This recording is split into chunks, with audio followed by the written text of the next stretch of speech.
Good evening. This is CTV News. I'm Patricia Vallone. And I'm Rochelle Metzger. Well, it's the 27th year for the Americans with Disabilities Act, a law that many Marylanders say helped them overcome barriers. A celebration today took place in Annapolis. Karen Campbell was there for a traveling disability history tour. More than 56 million people in the U.S. have a disability, and while many say the Americans with Disabilities Act has made strides over the last 27 years, there is still more work that needs to be done. I was employed at one point. My boss was not willing to make certain accommodations for me. Marlene Hendler of Howard County says she lost her job after taking 2 weeks of leave due to medical reasons. I'd be gone for 2 weeks and I'd be able to come back.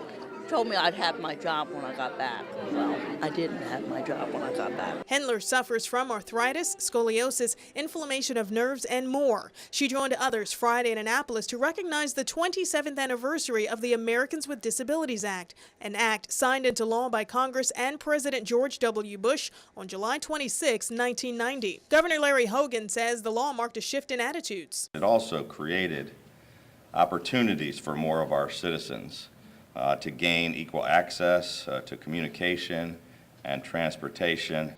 But nearly 3 decades later, challenges remain. In March, the Department of Justice settled a claim against WMATA for $175,000. Court documents show a job applicant was refused employment because he had epilepsy. According to the DOJ, WMATA has adopted new policies. So there's still some employers out there that don't always make the accommodation.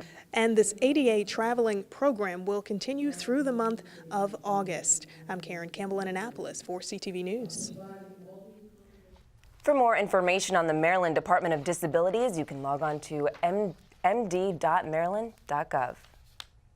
It started out as a simple ride, but ended up with allegations of sex assault. A 31-year-old woman tells police that the driver took advantage of her. She ordered a ride to go from Washington to Baltimore last Friday. During the trip, she and the Lyft driver decided to hang out. According to her, they had drinks and he sexually assaulted her in an office park in Ivy Lane. Now, police say the driver has been identified and that the investigation into the incident continues. We have new information regarding the death of a construction worker yesterday in College Park. Francois Deschmay-Kelly fell to his death on the campus of the University of Maryland while working on a construction site. The incident happened in the 8100 block of Paint Branch Drive just after 1 in the afternoon. Officials continue to investigate and do not suspect foul play. Prince George's police have identified the man fatally shot last month in Capitol Heights as 29-year-old Kevin Hawkins of Landover. Officers responded to a call on the 1400 block of Pine Grove Road July 29th, where they found Hawkins lying along the roadway suffering from a gunshot wound. He died of his injuries August 3rd, as a $25,000 reward is being offered for information leading to an arrest. Those with information should call 1-866-411-TIPS. Prince George's fire officials say sprinklers are saving lives and preserving property. On August 1st, firefighters arrived to separate fires in Beltsville, Lanham, and in Bowie. All were put out by sprinklers.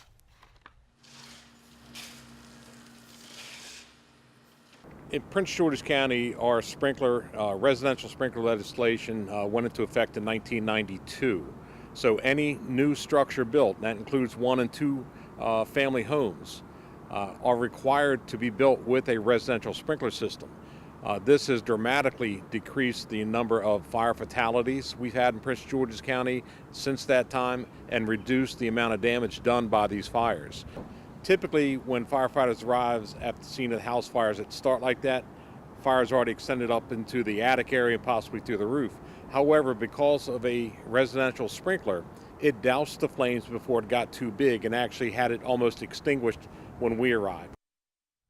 County officials passed legislation in the 1990s mandating sprinkler systems in all new construction.